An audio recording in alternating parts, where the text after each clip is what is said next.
equilateral, that is a trapezoid. So this is trapezoid LOVE. Trapezoid LOBE is an isosceles trapezoid. What makes this an isosceles trapezoid? Simply because the legs are congruent. Congruent means these two legs of a trapezoid have equal measures. So what are the names of these two legs?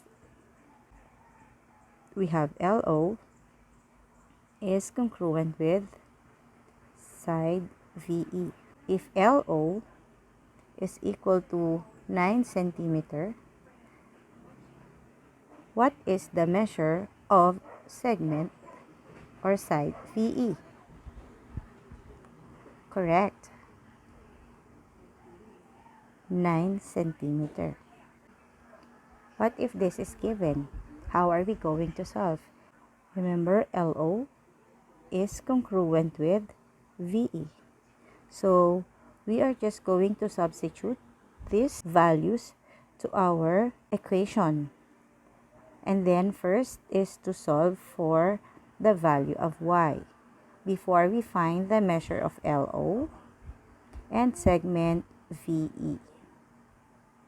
Okay? Is y plus 3 is equal to VE is 2y minus 9. Using addition property of equality, we will subtract y on both sides of the equation to find y. So 2y minus y is equal to y, and then we have here 3 and then minus by addition property of equality. So now we have y is equal to 12. So we can now substitute this value of y to our LO. LO is equal to y plus 3. So that means 12 plus 3, the answer is 15. So if we know that LO is 15, then it follows VE should also be equal to 15. Let's solve. VE, just to check, 2y minus 9. That will be 2 times 12 minus 9. And what is 2 times 12? Correct.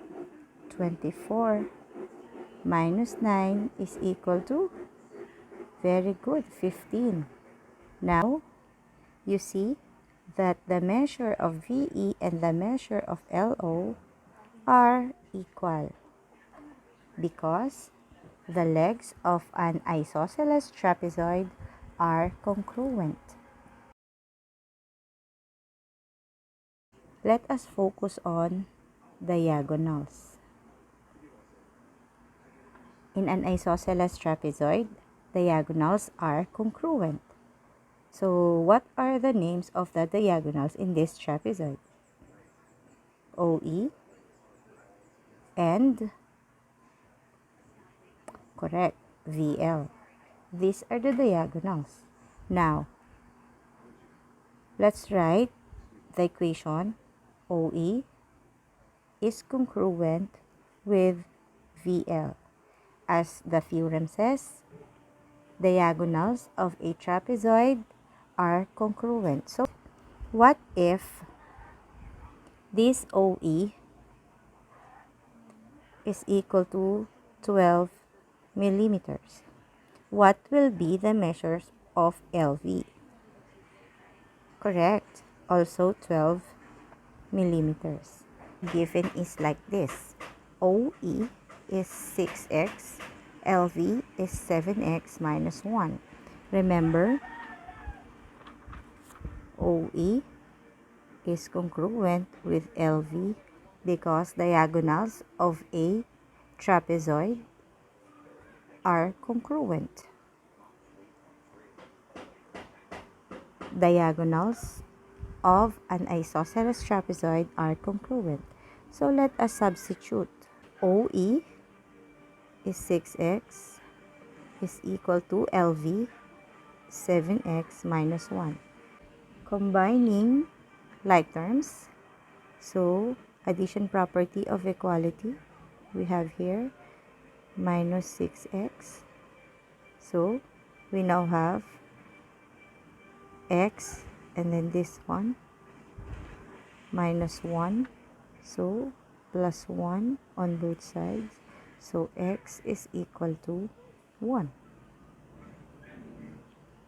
Since x is equal to 1, now we can find the value of OE. OE is equal to 6x. 6 times 1. The answer is 6. So that's our OE. While for our LV, we have LV is equal to 7x minus 1. So that would be equal to 7 times 1 minus 1. 7 is equal to 7 minus 1 is equal to 6. LV is also equal to 6. As you see, again, the diagonals are congruent.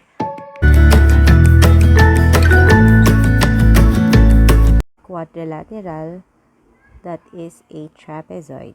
So this is trapezoid LOVE. Trapezoid LOBE is an isosceles trapezoid. What makes this an isosceles trapezoid? Simply because the legs are congruent. Congruent means these two legs of a trapezoid have equal measures. So what are the names of these two legs? We have LO is congruent with side VE. If LO is equal to 9 centimeter, what is the measure of segment or side VE? Correct. 9 centimeter. What if this is given? How are we going to solve? Remember, LO is congruent with VE. So we are just going to substitute these values to our equation. And then first is to solve for the value of y before we find the measure of LO and segment VE. Okay? Is y plus 3 is equal to VE is 2y minus 9. Using addition property of equality, we will subtract y on both sides of the equation to find y. So 2y minus y is equal to y, and then we have here 3 and then minus by addition property of equality. So now we have y is equal to 12.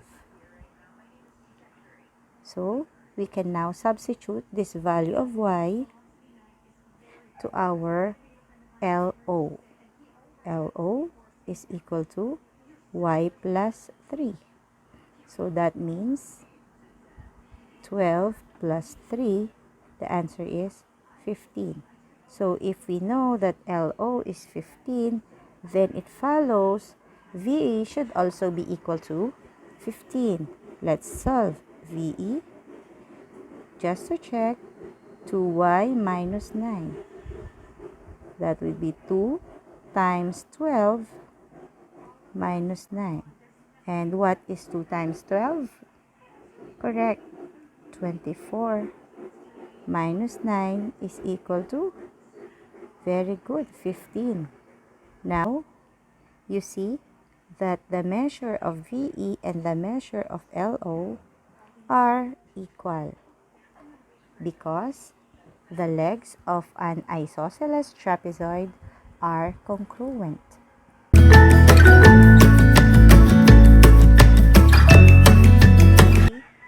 Let's have this trapezoid, A, B, C, D.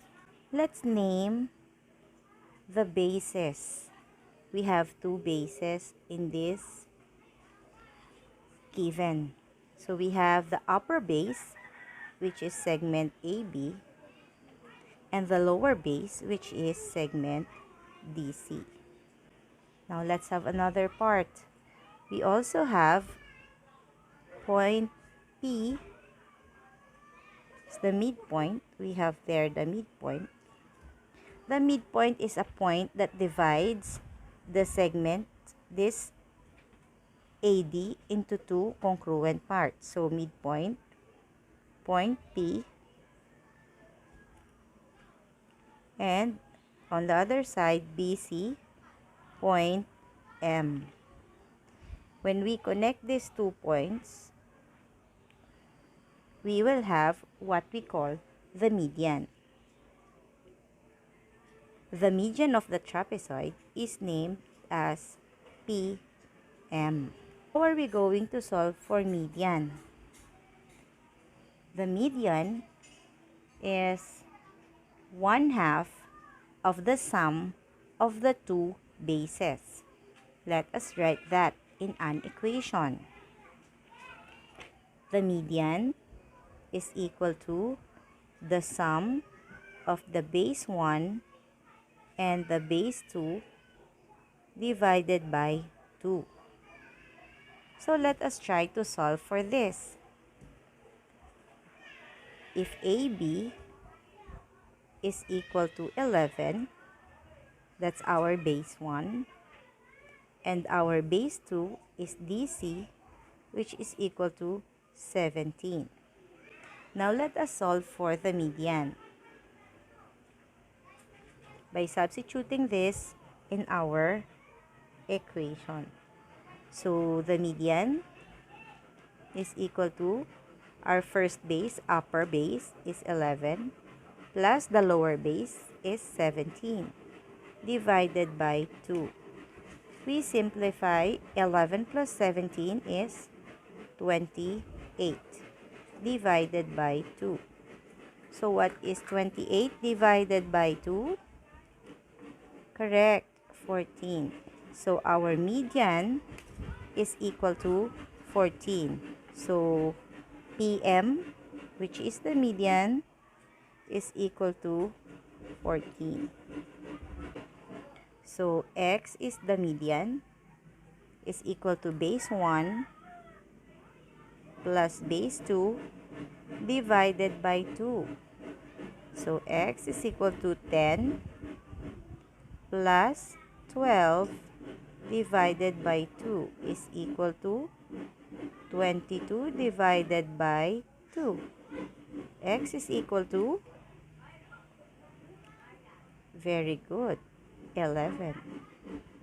So if this is centimeter, don't forget to write centimeter as a unit of your measurement. Median is equal to base 1 plus base 2 divided by 2. Now what is missing? This time missing is base 1. So we have the median measures 15 is equal to base 1 x plus 19 divided by 2. Okay, how are we going to do that? So this will be cross multiply. We have 2 times 15 is equal to 30 equals to x plus 19. Then we continue solving to simplify this. Minus 19 on both sides of the equation.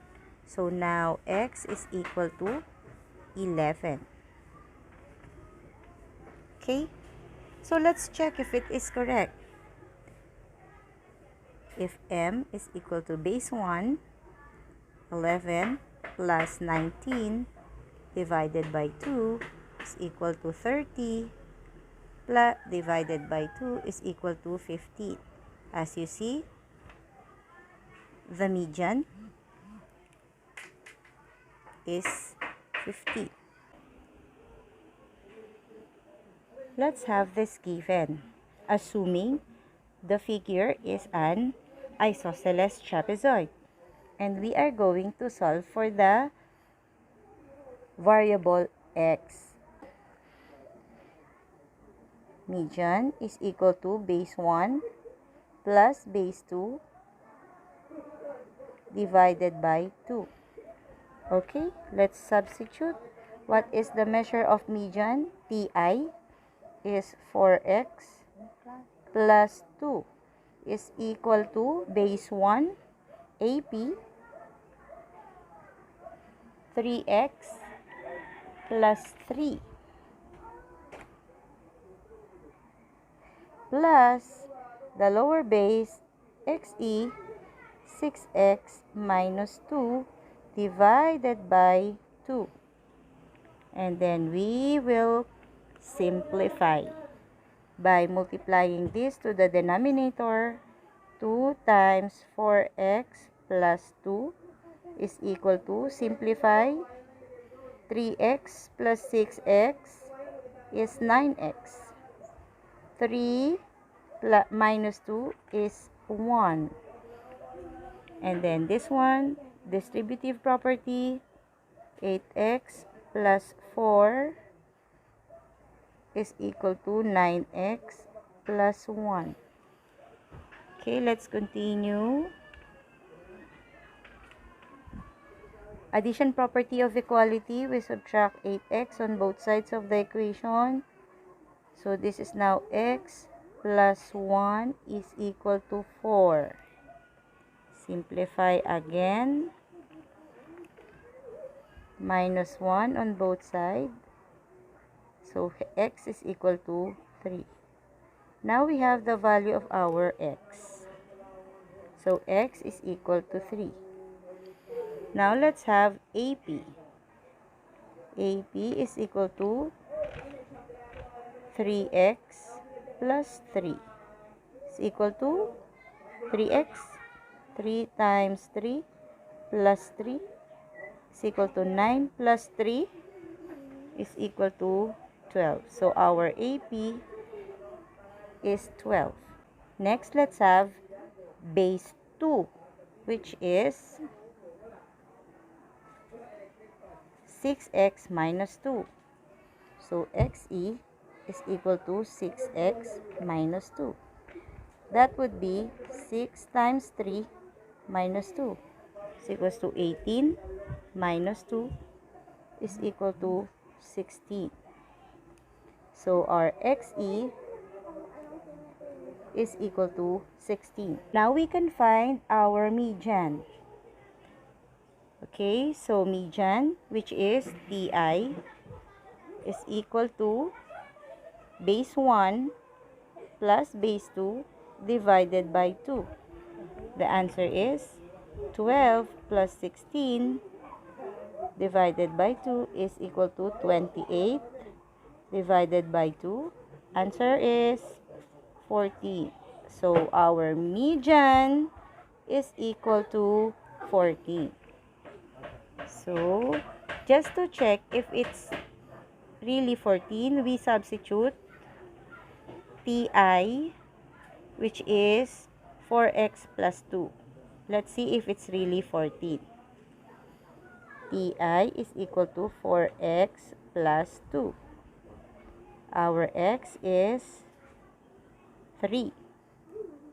4 times 3 plus 2 is equal to 12 plus 2 is equals to 14. Now, it is confirmed that our base 1 is 12, our base 2 is 16, median is 14. Isosceles trapezoid, LOVE. Let us focus on base angles. There are two base angles.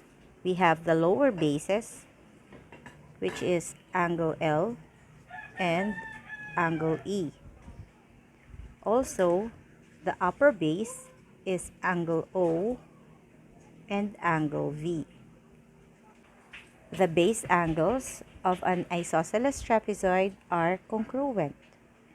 It follows angle L is congruent with angle E, and angle O is also congruent with angle V. Now let's have an example. What if this angle L, the measure of angle L, is equal to 60 degrees? What will be the measure of angle E? Correct, 60 degrees. Base angles are congruent. This is given. Angle O and angle V. They are base angles. So, it means that the measure of angle O is equal to the measure of angle V. Since base angles are congruent, then let us substitute for the values. Let us substitute these measures to our angles. Angle O to find the value of y. So let's substitute. Angle O is 2y plus 25 is equal to 3y minus 15. Using addition property of equality, we have minus 2y on both sides. So this is now 25 is equal to y minus 15. We continue solving. We have plus 15 on both sides, so that this is now equal to y is equal to 40. Now we have the value of y equal to 40. Let's find the measure of angle O by substituting the value of y to our given measure. 2y is 40 plus 25 is equal to 80 plus 25 is equal to 105 degrees, the measure of angle O. It follows angle V is also equal to 105 degrees. Just to check, let's still substitute this value of y in the given measurement, 3y minus 15. Angle V, measure of angle V is equal to 3y minus 15. 3 times 40 minus 15 is equal to 120 minus 15 is equal to 105 degrees. As you see, the measure of angle V and the measure of angle O are congruent, equal measures, because remember, base angles of an isosceles trapezoid are congruent. In this trapezoid, we have opposite angles. Let's name the opposite angles. Opposite angles. We have angle O and angle E, angle L and angle V. Now, what is the relationship of opposite angles in a given isosceles trapezoid? Remember, angle O and angle E as opposite angles are supplementary.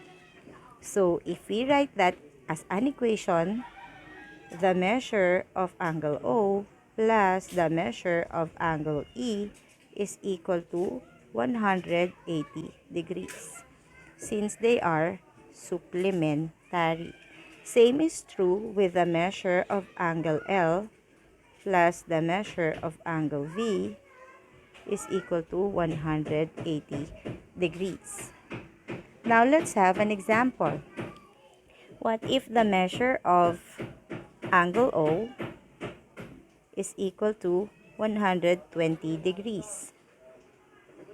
What will be the measure of angle E? Of course, substitute that to our equation. Angle O, measure of angle O plus the measure of angle E is equal to 180 degrees. So, angle O is 120 plus the measure of angle E, let's make it X, is equal to 180 degrees. By using addition property of equality, subtract 120 on both sides to find the value of X is equal to, yes, 60 degrees. This is how we solve for this missing measurement. But anyway, you may still use a simple solution as 180 minus 120, the measure of angle O, is equal to 60. Then, that's just the same. What is the relationship? Yes, they are opposite angles. If they are opposite angles, then they are supplementary. The measure of angle E plus the measure of angle O is equal to 180 degrees. Let us substitute. E is 2x minus 60 plus the measure of angle O is x plus 30 is equal to 180 degrees. Combining like terms, 2x plus x is equal to 3x. Negative 60 plus 30 is negative 30 is equal to 180 degrees. Then we simplify plus 30 on both sides to find 3x is equal to 210, and then we multiply 1/3 to make this x is equal to 1/3 of 210 is 70. Now we have the value of x. X is equal to 70. To find the value of E, we will substitute the value of x to our measure. Measure of angle E is equal to 2x minus 60 degrees. So that would mean 2 times 70 minus 60. And then 140 minus 60 is equal to 80 degrees. The measure of angle E is equal to 80 degrees. Since they are supplementary, if the measure of angle E is equal to 80 degrees, it follows that the measure of angle O would be, yes, 100 degrees. Since 180 minus 80 is equal to 100. They are supplementary. But just to check if it is really correct, let us still substitute to measure of angle O, x plus 30. The measure of angle O is equal to x plus 30. Our x is 70 plus 30 is equal to 100 degrees. As you see, the measure of angle O, it is now confirmed that 80 plus 100 is equal to 180 degrees.